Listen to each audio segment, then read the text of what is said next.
Hola, ¿qué tal?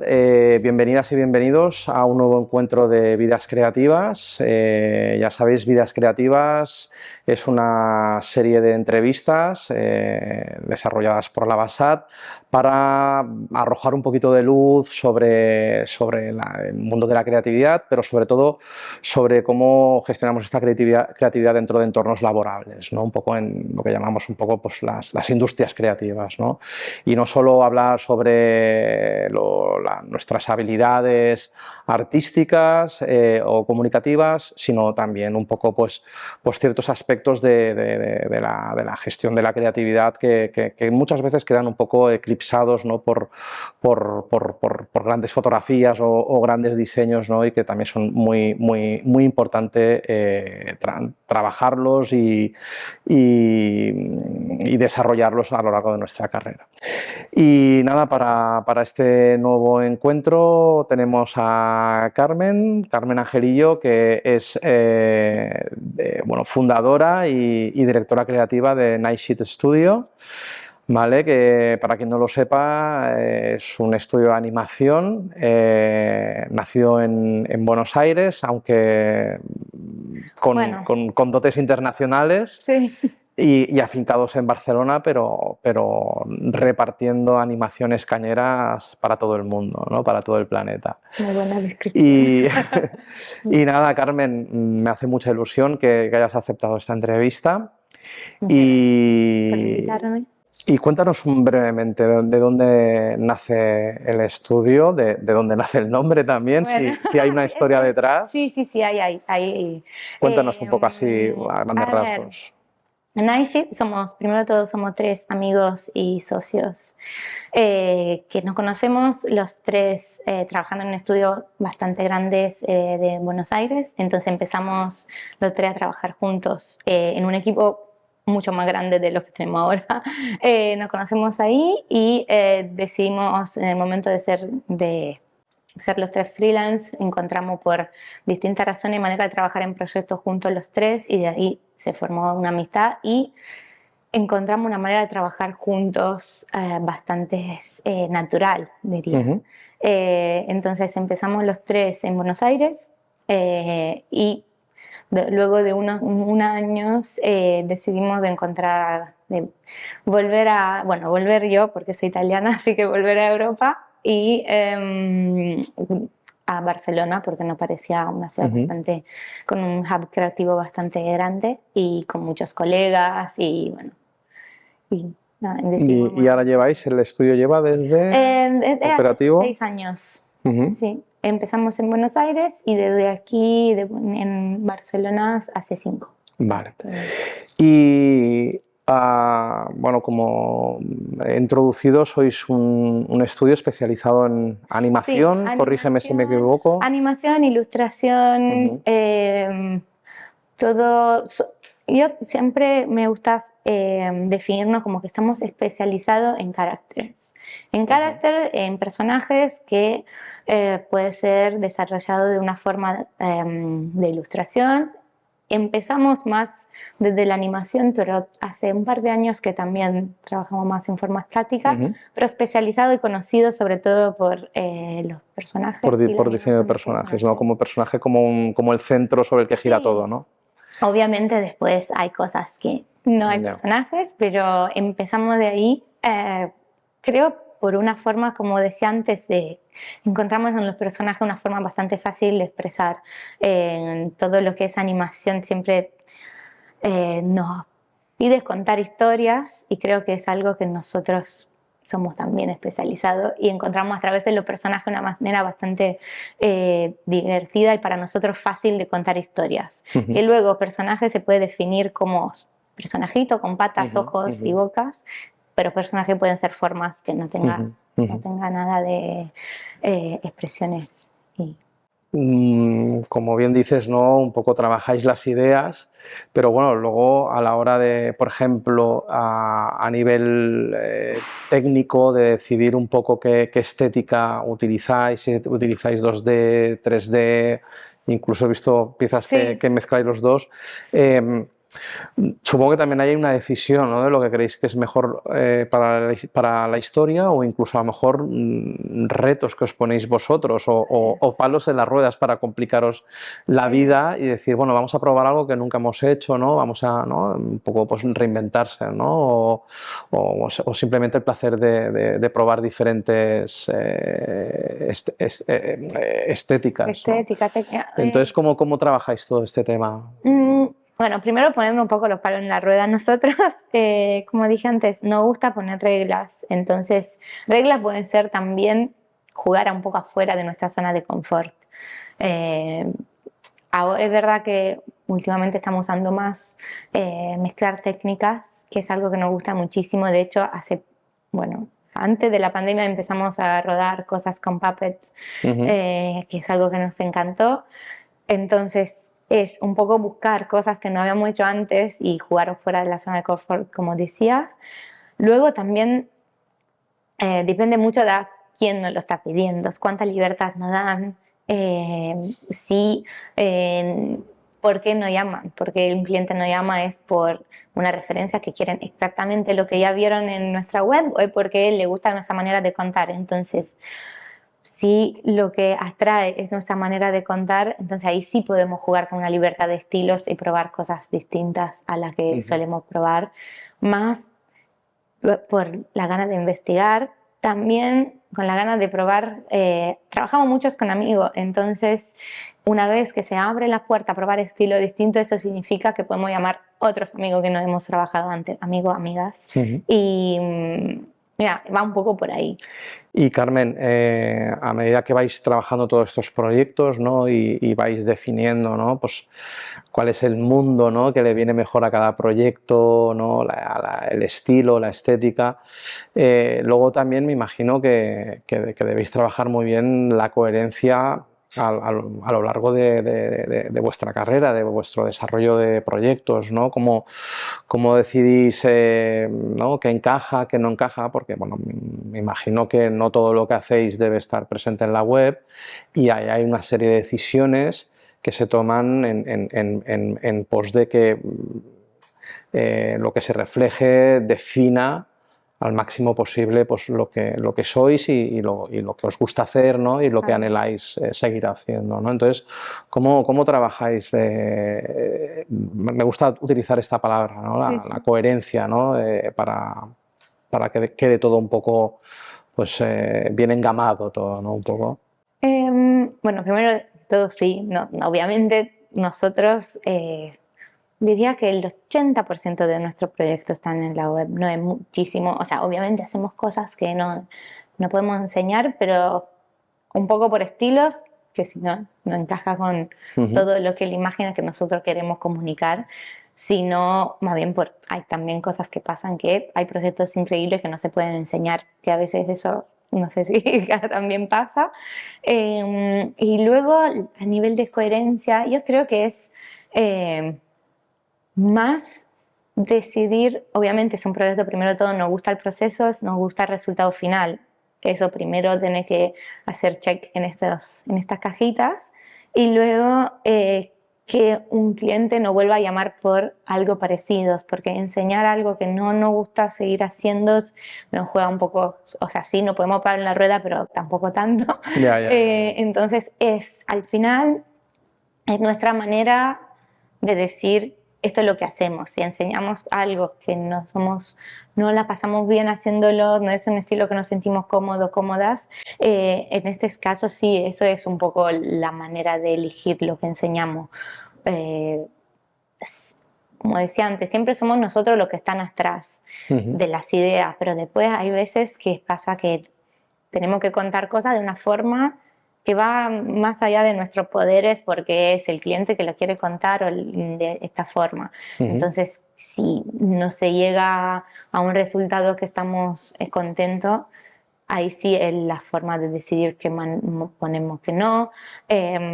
También, volviendo a lo que contaba antes, tenemos un estilo de contar cosas, pero no tanto un estilo estético. O sea, sí, hay una estética atrás, pero que siempre cambia. Entonces, también crear una variación entre nuestros proyectos. Entonces enseñamos algo que puede ser 3D como algo que puede ser 2D para que se sepa que hacemos estas cosas, porque hay personas que hacen 3D y no, o sea, nosotros antes no éramos conocidos para hacer eso y nos dimos cuenta que al final sí nos gusta también y hasta que no los enseñas nadie lo sabe. Es un poco esto. Y Carmen, estamos en un entorno profesional en el que, corrígeme si me equivoco, bueno, me imagino que vendrán clientes con las ideas muy claras y que quieren que participéis vosotros, ¿no? Pero corrígeme si me equivoco, también vendrán clientes que os harán un poco pitchear, ¿no? Un poco Sí.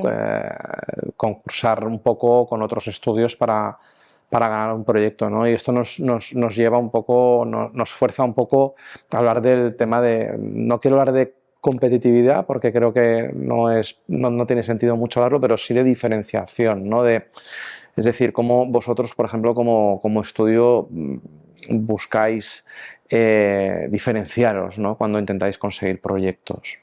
Sí, obviamente sí. Hay momentos que se tiene que hacer un pitch y tenemos que participar y competir con otro estudio, grandes, chiquitos, lo que sea. Y realmente no sé lo que hace. A veces hay parámetros que no sabes porque se gana algo. O sea, nosotros obviamente intentamos darlo todas las veces que participamos y es intentar comunicar nuestra manera de pensar al cliente, porque obviamente el pitch lo ganas por estilos y por maneras de contar las cosas. Quiero esperar que si ganamos y cuando ganamos sea porque es como que guiamos un poco al cliente en nuestro pequeño mundo por este camino y por este proyecto. Es darle como un entrante de lo que luego recibirás. Entonces no es solo los 4 style frames, que seguramente los style frames, depende del estilo, son increíbles porque vienen de nuestra creatividad, pero también hacer que el cliente sea parte de nuestro percurso creativo hasta un cierto punto, porque hay momentos que no, pero guiarlo un poco en nuestra manera de producción de un proyecto. Entonces, bueno, ¿qué concepto queremos seguir por esta campaña? ¿Qué técnica? ¿Cuáles son las razones por las cuales tomamos esta decisión de técnica? Que es verdad que a veces es porque queremos diferenciar de un proyecto del otro, pero también está una manera de criterio por la necesidad de un cliente, entonces comunicarla. Nosotros preferimos ir por esta técnica por darle razón, que puede ser de tiempo, puede ser de estilo, puede ser de muchísimas cosas. Y luego también, bueno, lleváis, creo que era 2014, ¿no? Que lo montasteis. 2015, 2016. O sea, lleváis ya 7 añitos. Sí. Bueno, tener socios no deja de ser casi como un matrimonio, ¿no? Sí. Y ya sabemos que los matrimonios, pues hay matrimonios que son muy felices y otros que no duran y otros que duran pero que se llevan a matar, ¿no? Claro. Durante el resto de sus vidas, ¿no? Entonces, ahora fuera bromas con este paralelismo, pero bueno, sois 3 personas que seguro que hay muchísimas cosas que os unen, pero también al fin y al cabo sois pues, personas pues, también individuales, sí, con cada una con sus gustos, con sus necesidades, ¿no? Entonces, ¿cómo entre vosotros 3, cómo habéis ido trabajando esto al cabo de los años? ¿Cómo lo habéis trabajado, pues a lo mejor cuando ha habido algún momento, pues ¿no? Que había que parar, sí, ¿no? Decir, oye, vamos a parar, vamos a hablar, ¿no?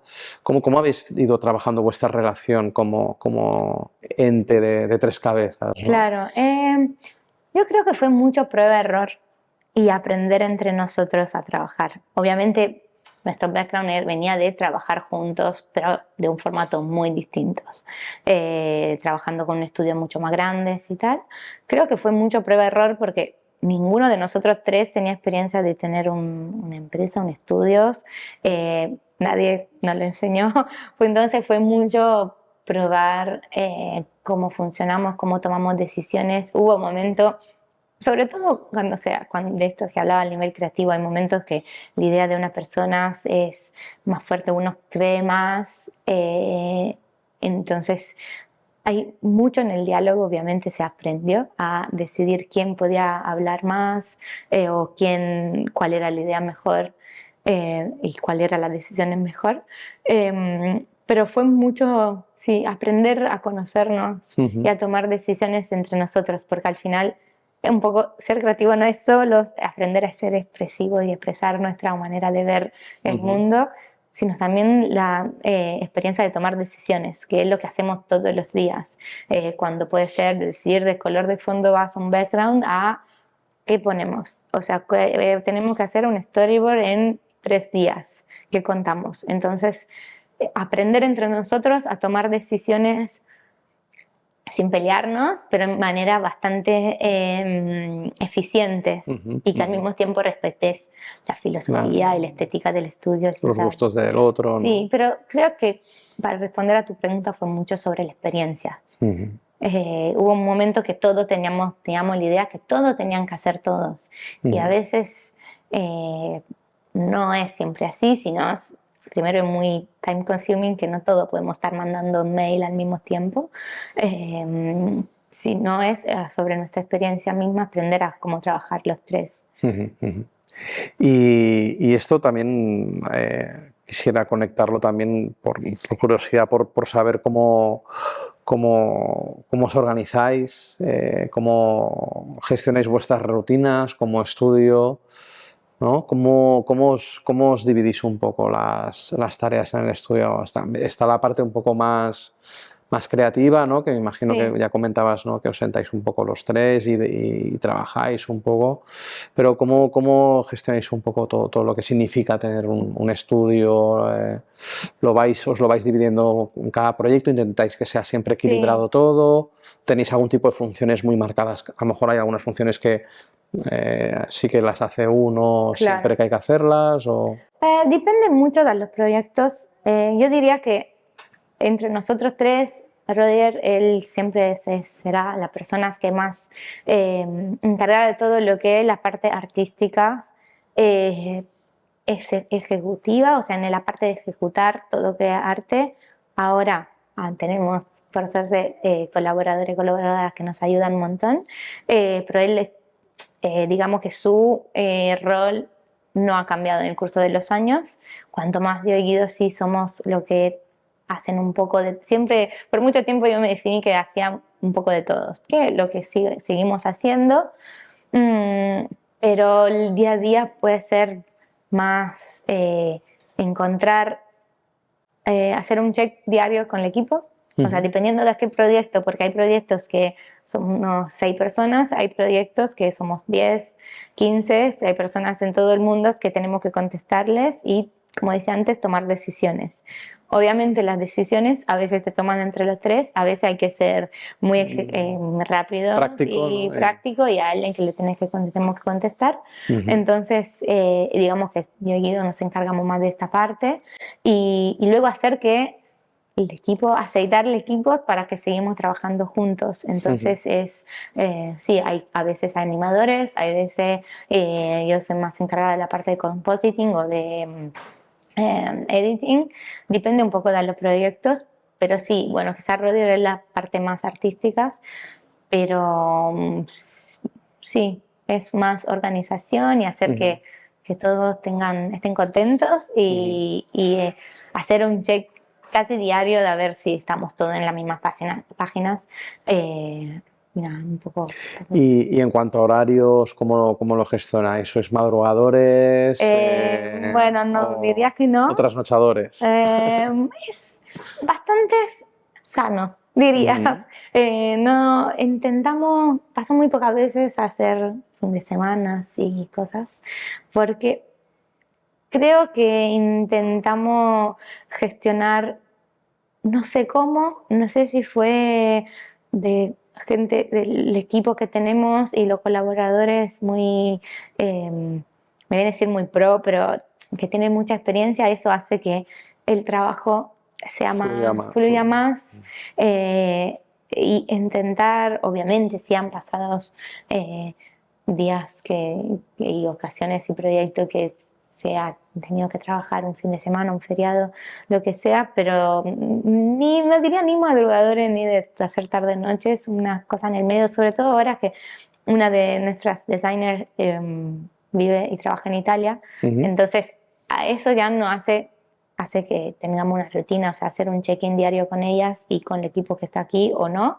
Entonces, sí, una vía en el medio entre siempre y cuando sea sanos. Obviamente podemos empezar más tarde, podemos trabajar un par de horas más a las noches, pero creo que trabajar con personas que tienen bastante experiencia hace que no tengamos que hacer demasiadas horas extra o demasiado un schedule que no sea un poco fuera del normal. Y Carmen, oye, brutal, ¿eh? Estoy disfrutando mucho esta entrevista, de verdad, gracias. Pero no me quería olvidar de la gente que nos ve, de la gente que está empezando, ¿no? Chicos y chicas que, ¿no? Como eras tú, pues a lo mejor hace 15 años, ¿no? Y me gustaría, pues, la última pregunta, pues ¿no? Algún tipo de respuesta que les pudiese ayudar o inspirar, ¿no? Y bueno, pues la pregunta es tan fácil como, ¿no? ¿Qué podemos decirles a esa gente joven que está empezando, que está llena de incertidumbres, de miedos, de no soy capaz, creo que no voy a ser capaz de hacer esto, ¿no? ¿Qué consejo podemos darle a estas personas, ¿no? que están empezando? ¿Qué podemos ayudarles? Yo creo que no quiero ser repetitiva, obviamente, pero saber que alguien antes o después, o quizá al mismo tiempo, está pasando por este mismo dilema. Entonces, quizás buscar unas respuestas con colegas, con amigos, con personas que tenemos estimas y hacer estas preguntas y explicar estas dudas. Obviamente, a nivel técnico, hay un montón de respuestas en internet. No sé si estamos hablando de algo más específico como un tutorial. Obviamente hay un montón de respuestas, pero también hablar de estos con nuestros colegas o con nuestras conexiones, porque al final es lo que nos ayuda a hacer que somos un team, ¿no? Que puede ser un team de amigos, puede ser lo que sea, pero no quiero decir pedir ayuda, pero es decir, oye, estoy teniendo este problema, no estoy entendiendo, o con este proyecto estoy muy trabado, ¿qué puedo hacer? Pero no significa que tenemos que hablar sí o sí con alguien profesional o que haga lo mismo que nosotros, sino también ampliar un poco nuestro entorno para quizás yo qué sé, nuestro profe de yoga que nos da la solución. No sé, no quiero decir eso, pero es expresar y decir que estamos teniendo un problema y ahí quizás podemos tener una respuesta. Bueno, rodearte de gente en la que confías, ¿no? En que confías su opinión y su criterio, independientemente del entorno laboral en el que puedan estar. Me imagino que, ¿no? Por si están dentro del entorno creativo, pues pueden entenderte más, ¿no? Pero al fin y al cabo veo que es súper importante para ti eso, ¿no? Estar con personas y ayudaros, ¿no? Es también es comunicar que estamos pasando, que estamos teniendo dudas, porque es verdad que también es muy fácil al día de hoy verle éxitos. Y entonces es intentar que sea más a la portada de todos lo que no es el éxito. Es decir, oye, me está pasando que no puedo lograr tal cosas. Y es verdad que si abrimos Instagram, si abrimos Behance, vemos todas proyectos increíbles y todas cosas. Y eso a veces puede ser, dependiendo en qué momento estamos, puede ser muy frustrante. Entonces creo que aprender a comunicar que estamos pasando en un problema, en un dilema o lo que sea, también es importante, porque creo que nadie estuvo tan fácil. Como obviamente nuestro portfolio muestra el éxito, no podemos mostrar solo los momentos que lo pasamos mal, pero a todo le pasó. Entonces es buscar la respuesta de ahí también. Pues yo, aunque no sea jovencito, me voy a quedar con tus consejos, porque me parecen o sea, son sencillos, pero muchas veces no pensamos en ellos y no caemos en la cuenta de que estamos en entornos en los que es muy importante hablar entre nosotros y entendernos y ayudarnos. Y yo tomo nota. Vale. Realmente, vamos, creo que es muy importante lo que has dicho. Y nada, me sabe mal, pero lo tenemos que dejar aquí. Y agradezco muchísimo. Espero que se entendió todos. Que no me... Yo creo que la comunicación ha sido clara y fluida. Bien, perfecto. De verdad, Carmen, gracias por tu presencia. Agradece a tus socios también que no están aquí, pues que NiceIT se haya venido aquí a explicarnos un poco los entresijos, ¿no? de cómo funciona y el secreto de la longevidad, que poco a poco pues ya vais teniendo años. Y nada, el resto de vosotras y vosotros, pues gracias por vernos y nos vemos en el siguiente encuentro de Vidas Creativas. Hasta luego.